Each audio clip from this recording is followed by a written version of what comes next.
창세기 19장 26절 제가 읽겠습니다.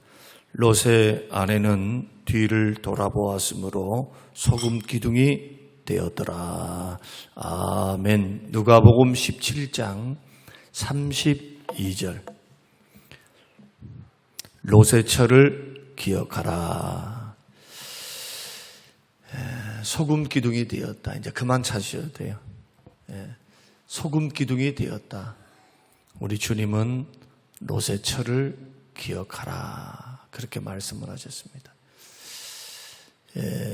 소금 기둥이 되었다. 우리가 생각할 때 이것은 과연 사람이 소금 기둥이 될 수 있는가? 그런 의문을 우리가 품을 수가 있습니다. 이것은 초자연적인 하나님의 심판이요. 하나님께서 불과 유황을 비 오듯이 내리게 하신 것처럼 하나님의 명령을 따르지 않고 뒤를 돌아봤던 그 롯의 아내를 순간 소금 기둥으로 하나님께서 심판하신 거죠. 이걸 가리켜 멸망이다 그렇게 말합니다. 여기에 대한 역사성 내지는 이 사건이 진실하다라는 것을 누가 보증하시느냐? 우리 구주 예수님께서 보증하십니다. 롯의 철 생각해 보라는 거예요. 창세기에 기록된 소금 기둥이 되었다는 것이 거짓말이 아니라는 거예요. 지어낸 말이 아니다. 그러나 성경학자 가운데서는 이런 말들을 안 믿습니다. 어떻게 그럴 수 있는가? 어떻게 기적이 일어날 수 있는가? 어떻게 사람이 소금 기둥이 될 수 있단 말인가? 거짓말로 생각하고 이것은 지어낸 말이다, 이야기다, 과장했다 그렇게 생각하는 사람들이 있어요. 생각이야 자유니까 그렇게 할 수가 있겠죠. 그러나 중요한 것은 그렇게 생각했다는 것이 아니고 우리 주 예수님께서 여기에 대한 해석을 달아놓으신 겁니다. 롯의 철 생각해 보라는 거예요. 그리고 예수님이 이 말씀하셨을 때는 마지막 때 이야기를 하고 계시는 겁니다. 바리새인과 서기관이 마지막 때에는 어떤 일들이 일어납니까? 그때 예수님께서 이런저런 일들이 일어난다 말씀하시면서 너희들 롯의 철 생각해야 돼.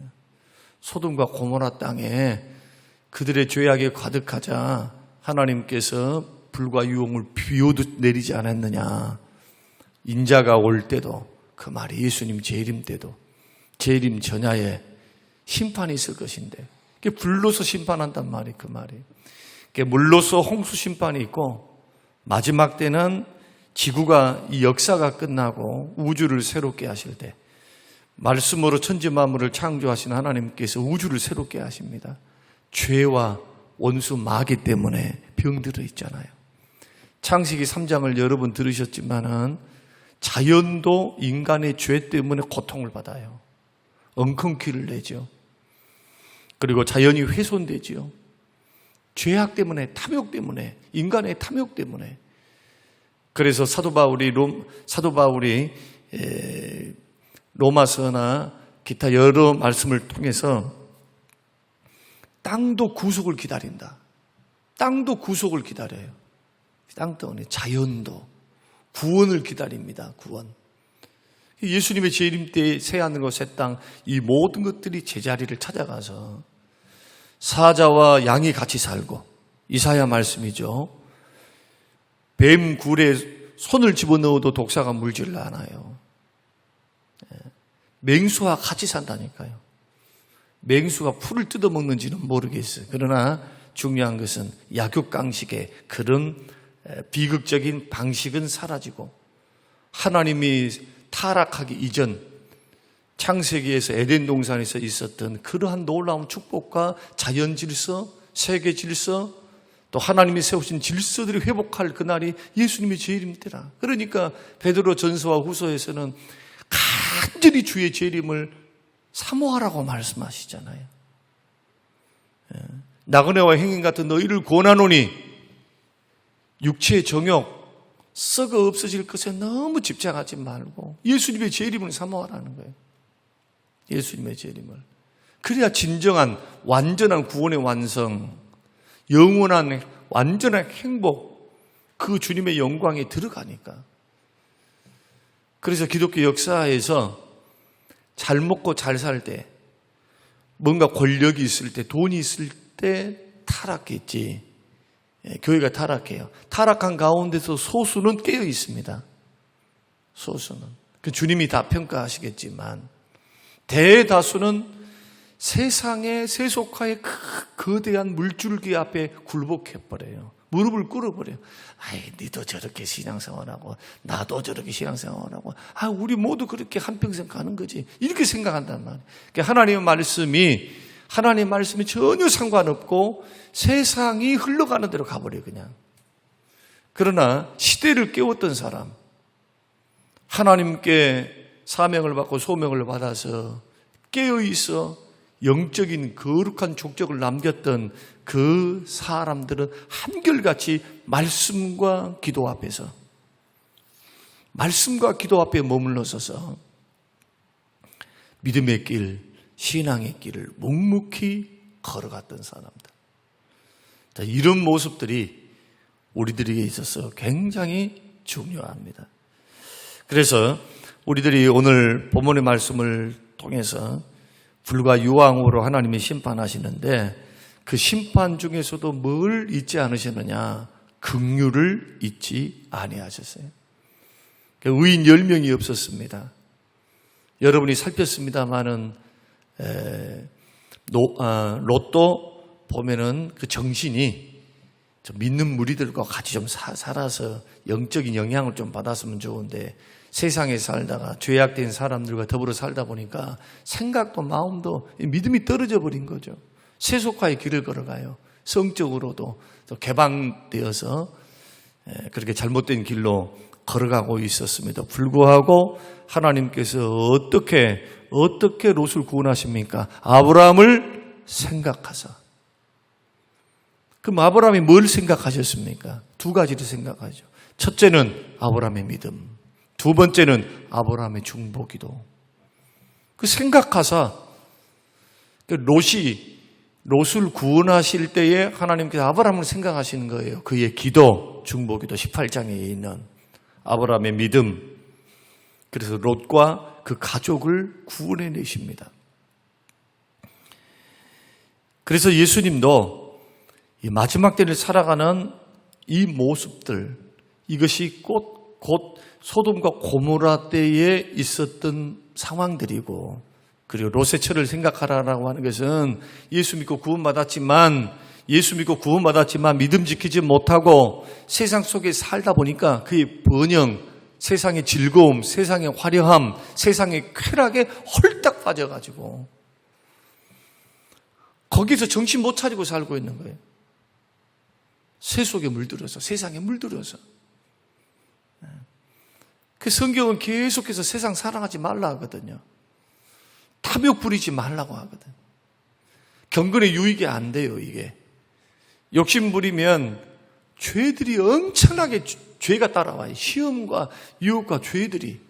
탐욕은 우상 숭배고 미혹에, 욕심에 끌려 미혹돼서 넘어지니까 믿는 사람들은 주님이 주시는 은혜 갖고 살아라.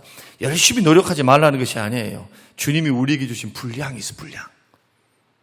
그 생각도 믿음의 분량을 따라 해야 되고, 믿음의 분량을 따라서. 영적으로 어린아이가 영적으로 어른 같은 흉내를 낼 수 있겠어요? 못하죠. 안 되는 거죠. 순서를 밟아나가는 거예요. 과정을 다 밟아나가는 거예요. 그러니까 우리가 믿음의 길을 한평생 살아갈 때 뻥튀기는 없어요. 뻥튀기가 뭡니까? 갑자기 하루아침에 뻥 하고 일확천금을 노린 천만의 말씀이에요. 천만의 말씀.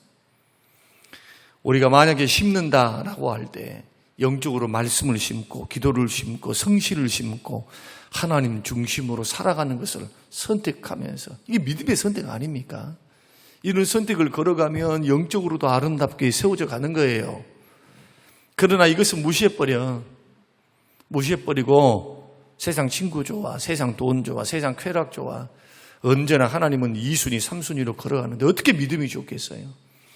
그 인생을 하나님이 어떻게 축복하시면서 야 나는 네 편 들게 이렇게 할 수 있겠냐고요. 자녀 되었기 때문에 은혜를 중단하시지는 않지만 그의 인생에 하나님께서 더 큰 복을 주셔버리면 큰일 나요. 영원히 멸망의 길로 걸어가. 깨닫지를 못하고. 돌아오겠습니까? 잘 먹고 잘 사는데 아이고 하나님 없어도 얼마든지 살 수 있어. 그래서 믿음으로 승부를 걸으라는 거예요. 이것을 살아오는 우리들, 지금 새벽을 깨우는 권사님들, 장로님들은 이미 70이 되셨어요? 넘으셨어요. 70 가까이 가 있어요. 이미 인생을 살아보니까 알잖아요. 주님을 30년, 40년 믿어보니까 주의 은혜 주심 때문에 안 될 것 같아도 어떻습니까? 믿음으로 서 있으면 되어 있어요. 되어 있어. 안 될 것 같은데 되어 있다니까. 그렇게 내가 원했던 물질, 내가 원했던 자식들의 문제, 내가 원했던 그렇게 소원들이 내 방법, 내 뜻대로 되는 것이 아니라 하나님에 대해 하나님 방법으로 하나님이 해나가신다는 게 뭡니까? 키워서 세우신다는 거예요. 키워서. 야곱을 하나님이 그렇게 하셨잖아요. 야곱을. 그러니까 오늘을 살아라. 계속 말씀을 드립니다. 마지막 때를 살아가는 인생들에게 오늘을 살아라는 말은 타협하면 안 된다는 거예요. 타협하면. 나에게 축복을 주셨습니다. 편안함을 주셨습니다. 나에게 신감 편하게 했습니다. 그러니 조금 쉬어도 괜찮습니다. 신앙생활은 방학이 없어요. 마귀도 방학이 없어요. 넘어뜨리려고 하는 데는. 유혹도 방학이 없어요. 우리 속에 있는 죄성, 날마다 자기를 부인하고 자기를 쳐서 복종시키는 것에는 방학이 없어요. 방학이. 자고 일어나면 또 일어나 꼬라지가 일어나고 내 속에 욕망이 일어나고 성령의 소욕을 따라서 선택하면서 걸어가지 않으면 시험은 서서히 시작돼서 어느덧 내가 이길 수 없는 지경까지 이를 때 이걸 가리켜서 죄에 붙잡혔다, 죄에 사로잡혔다, 죄의 종이 되는 현상들이 일어나잖아요. 이때는 스스로 못 나옵니다. 이제 스스로 안 돼. 롯의 생각해봐라. 여러분 제가 생각할 때 제일 억울할 사람이 누구냐? 롯의 처입니다. 롯의 딸들이 정혼을 했습니다. 사위 될 사람 2사람이 있었어요. 이제 결혼식만 하면은 부부가 되는 겁니다. 그래서 롯이 천사가 막 재촉하죠. 자, 성경 말씀 보면은 소돔과 고모라가 망할 것이다 이렇게 말하니까 지체하지 말라 했는데도 롯이 지체를 내요. 자, 19장 16절 말씀 보면 롯이 지체를 내. 자꾸 천사는 재촉을 하고 19장 16절 롯이 지체합니다. 왜 지체했을까요? 왜 롯의 아내는 뒤를 돌아봤을까요? 뒤를 돌아보면 반드시 죽는다. 절대로 이성에서 탈출할 때 뒤돌아보지 말아라. 하나님이 심판하시는 그 심판, 너는 하나님의 심판을 하나님께 맡기고 네 목숨이나 살아라는 거예요. 왜 이렇게 천사가 재촉하느냐? 심판이 코앞에 닥쳐 있어요. 그러니까 세상에 미련 두지 말라는 거예요. 지금까지 쌓아놨던 거, 지금까지 집, 보물, 사람, 미련을 둘 수 있는 아끼는 그러한 세상에 뭐 즐거움, 쾌락이 됐든 돈이 됐든 뭐가 됐든 이것은 생각지 말고 주의 심판이 있으니까 너는 네 목숨 살아라는 거예요. 그 방법은 뭐냐? 성을 떠나는 겁니다. 성을. 천사가 막 재촉을 해요. 그래서 롯은 지체해. 왜? 세상에 미련이 남았거든. 제일 억울한 사람이 누구냐? 롯의 아내. 성에서 구원받았어요. 열심히 달려가고 있습니다. 막 달려가고 있는데 궁금한 겁니다. 왜 돌아봤을까요? 돌아본 이유는 적어도 성경을 통해서 보니까 한 3가지 정도가 됩니다. 그 가운데 한 가지를 오늘 말씀드리려고 그래요. 내일 2가지를 말씀을 드리고. 왜 중도에 포기했을까? 중도의 유혹에 넘어졌을까? 끝까지 주의 명령을 따라 순종하지 않았을까? 멸망당하리라는 천사의 말을 믿고 성을 분명히 빠져나왔어요. 롯이 롯을 재촉했고 롯과 두 딸이 있으니까 엄마도 얼싸덜싸하고 그런가 보다 하고 믿음은 별로 없는데 같이 나온 거예요. 소위 말해서 구원은 받은 거예요. 끝까지 구원이 안 돼. 왜냐하면 몸뚱아리는 나와서도 마음은 세상에 가 있거든요. 몸은 지금 성 밖에 나와 있지만 마음은 콩밭에 가 있어. 여러분, 이런 일들이 비단 롯의 처를 생각하라 하셨던 주의 말씀대로 소돔과 고모라 당시만 그렇게 했겠습니까? 지금도 마찬가지. 주를 섬겨가고 주를 믿어간다고 하면서도 마음은 콩밭에 가 있어. 주님을 사모하고 주를 사랑하고 이런 마음이 직장생활 속에서도 이어지고 가정생활 속에서도 이어지고 주를 경외하고 주를 사랑하고 주를 신뢰하기 때문에 말씀을 따라서 걸어가는 신앙의 모습들이 삶의 현장에서, 사업의 현장에서, 직장의 현장에서, 사람과의 관계를 맺을 때, 이웃과의 관계를 맺어갈 때 계속 이어져가면 얼마나 좋겠어요. 하나님 따로, 세상 따로, 신앙 따로, 삶 따로 믿음으로 산다고 하면서도 세상을 더 사랑하면서 살아가는 것, 이것을 가리켜 양다리 걸쳤다 그렇게 말한다. 양다리 걸쳤다. 신앙생활은 뭐냐? 하나님을 따라서 하나님의 생각, 하나님의 뜻, 하나님의 바람, 하나님의 원함에 나의 생각을 좁혀나가는 거예요. 좁혀나가는 거. 처음에는 이제 예수 믿고 구원받았는데 하루아침에 말씀 순종하면서 나는 죄 끊었습니다 하면서 걸어갈 사람은 한 사람 없어요. 그렇게 할 사람. 시행착오를 겪어요. 어떤 시행착오?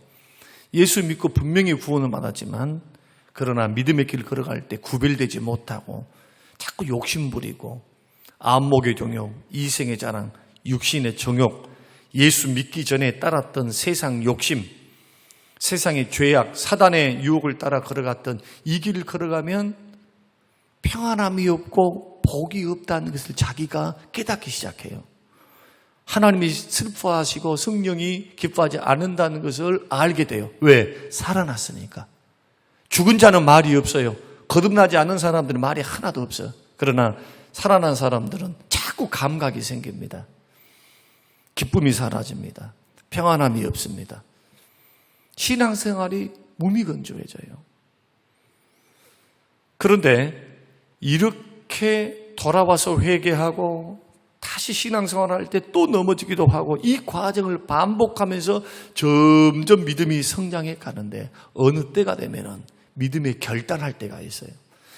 이제는 적극적으로 이 신앙이 깊어지고 주를 사랑하는 마음이 충만해져서 마음을 다하고 뜻을 다하고 목숨을 다하고 생명 다해 주를 사랑하기 시작하면 이제는 세상 것 가지고는 만족이 안 돼. 이제 새끼 밥 먹고 살고 가지고 있는 소유에 너무 집착하지 않고 그 필요로 내요. 그러나 그것이 무슨 나의 삶에 뭐 기쁨을 준다든지 뭐 영원한 만족을 준다든지 뭐 그런 것도 없어요. 없으면 없는 대로 사도 바울처럼 없으면 채워주시는 하나님 그 은혜 안에서 믿고 기다리면서 새끼 밥 먹고 하나님께서 살리시니까 가난한 것 같은데 부자야. 왜? 주께서 도우시니까. 그때마다 채워주시고 역사하시는 하나님의 기적을 보니까 부자여도 너무 교만하지 않아요. 막힌 것 같은데 열려 있어요. 환경을 볼 때 당신은 그렇게 해서 어떻게 삽니까? 목회만 한다고 설교만 하고 돌아다니면 누가 밥 먹여줍니까? 주께서 주의 종들에게 두보로 갖지 말고 돈 전대도 가지지 말고 지팡이 짚고 지팡이 하나 의지해서 너는 나아가라. 어느 집을 가든지 너를 환영하거든 거기에는 평안을 빌라. 샬롬의 평안. 그러면 그 집이 합당하면은 내가 그 집에 평안과 복을 부어주리라. 그래 너를 거부하거나 거부하는가 그러면은 신발에 먼지까지 털어버리고 나와라. 복 못 받을 집이다. 누가 책임진다는 거예요. 이것은 믿음으로 하지 않으면 안 되는 거예요. 이것은 하나님께서 책임질 테니까 너 걱정하지 마. 그러면 이 말씀이 똑같이 마태복음에서 먼저 그 나라와 그 의를 구하라. 그러면 이 모든 것을 너에게 더해 줄게. 이 모든 것이라 하니까 내 욕심껏 준단 말이 아니에요. 감당할 능력도 없는데 그걸 구한다고 해서 줄 부모가 어디 있어요? 생각 한번 해보세요. 하나님 말씀을 오해하면 곤란해요. 감당할 수 있는 능력도 없는데 이걸 준다 그래가지고 아이들한테 수표 1억짜리가 뭔 소용이 있어? 5살짜리한테. 눈깔 사탕 하나 딱 주면 좋다 하지. 이게 뭐야? 수표 1억짜리가 뭔 소용이 있어요? 그 값어치를 모르는데. 그래서 키워야 될 게 뭐냐? 믿음 키워야 돼요. 믿음. 주 앞에 머물러 서는 거. 특히 믿음의 길을 걸어야 돼. 세상 것에 너무 집착하지 말아야 돼요. 롯의 아내가 넘어진 이유는 분명합니다. 세상 것에 너무 집착했기 때문에. 그러니까 보물, 소돔에서 지금까지 노력해서 쌓아놨던 재물, 돈, 보물 나올 때 얼마나 재촉했든지 들고 나오지를 못했어요. 천사가 얼마나 재촉하든지 옷까지 자기가 들고 나올 수 있는 소수의 것만 가지고 나왔지 평생 길렀던 양 내지는 이 목자들도 많았고 양들도 많았잖아요. 소도 많았고 이거 끌고 못 나왔어요. 달랑 몸하고 걸칠 옷하고 가지고 올 물건들만 좀 나왔지. 그러니까 얼마나 미련이 있겠어요. 네가 이렇게 나오면 못 먹고 살지? 알거지가 됐는데 나는 생존할 수 있는가? 생명보다도 돈을 더 귀하게 여기는 거죠. 오늘 우리가 이 말씀을 생각하면서 주님 말씀하셨어요. 마태복음 6장 21절에 내 보물이 있는 그곳에 마음도 있다. 요한일서 2장 15절과 17절 말씀을 우리가 보면은 이 세상이나 세상에 있는 것들을 사랑하지 말라. 누구든지 세상을 사랑하면 아버지의 사랑이 그 안에 있지 않다. 이는 세상에 있는 모든 것이 육신의 정욕과 안목의 정욕과 이생의 자랑이니 다 아버지께로부터 온 것이 아니요 세상으로부터 온 것이라. 이 세상도 그 정욕도 지나가되 오직 하나님의 뜻을 행하는 자는 영원히 거하느니라. 오늘 하루 우리 신앙과 삶을 한번 점검해 봐야 됩니다. 나는 세상보다 주님을 더 사랑하는가? 돈보다, 성공보다, 자녀보다 정말 주님을 더 사랑하는가? 여러분, 인생을 살아가면서 하나님께서 아브라함에게 창세기 22장에 물으셨던 것처럼 물으실 때가 와요. 물으실 때가. 너 정말 네가 그렇게도 아낀 백세에 낳은 그 자식보다 나를 더 사랑하냐? 테스트 하신다니까요. 그때가 있어요. 거둬가시면서 그것을 요구하실 때가 있어요. 그리고 나는 뭣도 모르고 살았어. 그냥 열심히 기도하고 하나님 주시면 그렇게 되면은 그냥 복 받고 산 줄 알고만 있었어요. 어느 때 하나님께서 거둬가시면서 물으시는 거예요. 너는 그럼에도 불구하고 이 모든 내가 주었던 모든 재물, 내가 주었던 모든 것보다 너는 진정으로 나를 사랑하느냐? 이 물음 앞에 우리 모두는 서게 됩니다. 아브라함만 서는 게 아니에요. 여러분 통과하시기를 주의 이름으로 축원합니다. 천국 가는 길 주저앉지 마세요. 지금 우리는 천국 가는 순례길에 있어요. 여관집에 머무르고 살면서 여관이 좋다고 주저앉고 있어버리면 뭔 소용이 있어요.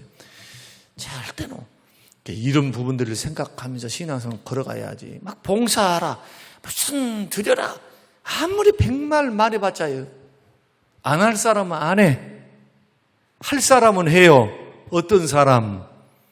하나님을 이 세상 누구보다도 주 예수 그리스도를 사랑하는 사람, 천국을 소망하는 사람, 세상보다도 주님을 사랑하는 사람.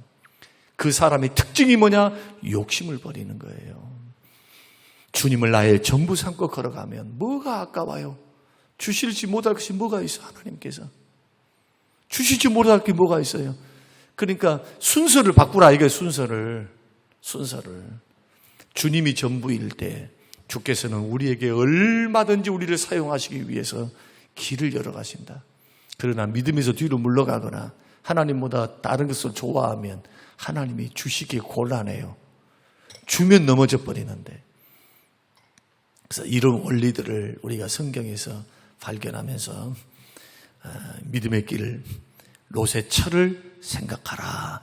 주의 말씀이 저와 여러분에게 쟁쟁하게 들리시는 귀한 새벽이 되시기를 주님의 이름으로 축원합니다. 고마우신 하나님, 오늘 우리에게 주신 귀한 말씀을 우리가 들어가면서 오늘 우리의 신앙의 자리를 다시 한번 점검합니다. 하나님 앞에 단독자로 서게 하여 주시옵소서. 주변에 아무것도 없는 마음의 광야에서 나는 정말 세상보다 나에게 주신 어떤 것보다 나는 주님을 더 사랑하는가?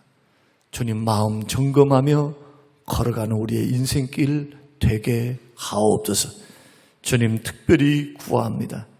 마지막 때를 사랑하는 믿음의 사람들이 세상의 즐거움과 세상의 좋음에 너무 빠지지 않도록 천국 잃지 않게 하시고 저 믿음의 길을 걸어가는 그 길을 멈추지 않게 하셔서 하나님 신앙의 길이 생명의 길인 줄 알고 경건을 훈련하게 하셔서 금생과 내생의 유익이 있도록 우리에게 은혜 베풀어 주옵소서.